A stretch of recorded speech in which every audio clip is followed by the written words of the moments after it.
Big pass வீட்டில் இந்த வாரம் நாமினேஷன் முடிஞ்சிருச்சு.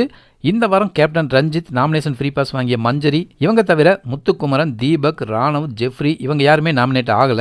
கோவா கேங்னு சொல்லி ஜாலியாக விளையாடிட்டு இருந்த கேங்ல இருந்து ஜெஃப்ரி தவிர சௌந்தர்யா, ஜாக்லின், ரயான் இவங்க 3 பேருமே நாமினேஷன்ல வந்துட்டாங்க. பிக் பாஸ் வரலாற்றிலேயே முதல் வாரத்தில் இருந்து தொடர்ந்து 10வது முறையா ஜாக்லின் நாமினேட் ஆகி வந்திருக்காங்க. அது போக அன்சிதா, பவித்ரா, தர்ஷிகா இவங்க எல்லாமே நாமினேட் ஆகியிருக்காங்க. ஆண்கள்ல அருண், விஷால், சத்யா, ரயான் இவங்கெல்லாம் நாமினேஷன்ல வந்திருக்காங்க. முந்தின வார ஓட்டுகளை வச்சு பார்க்கும்போது ரயான், தர்ஷிகா இவங்க 2 பேரும் இந்த வாரமும் டேஞ்சர் ஜோன்ல வரதுக்கு கண்டிப்பா வாய்ப்புகள் அதிகம்னு தான் தோணுது. சௌந்தர்யா, ஜாக்லின் 2 பேருமே நாமினேஷன்ல இருக்கிறதுனால அவங்க ஓட்டுகள் எதுவும் ரயானுக்கு கிடைக்காது. அப்படிங்கிறதுனால ரயானுக்கு குறைவான வாக்குகள் தான் கிடைக்க வாய்ப்பு இருக்கு. இந்த வாரம் பிக் பாஸ்ல மாஸ்டர் சர்வெண்ட் டாஸ்க் வச்சிருக்காங்க.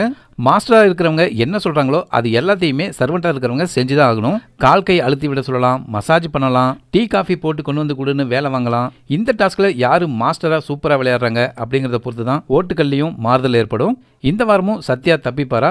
இந்த 9 பேர்ல யார் வெளியே போகணும்னு நீங்க நினைக்கிறீங்க? உங்க கருத்தை கமெண்ட் பண்ணுங்க.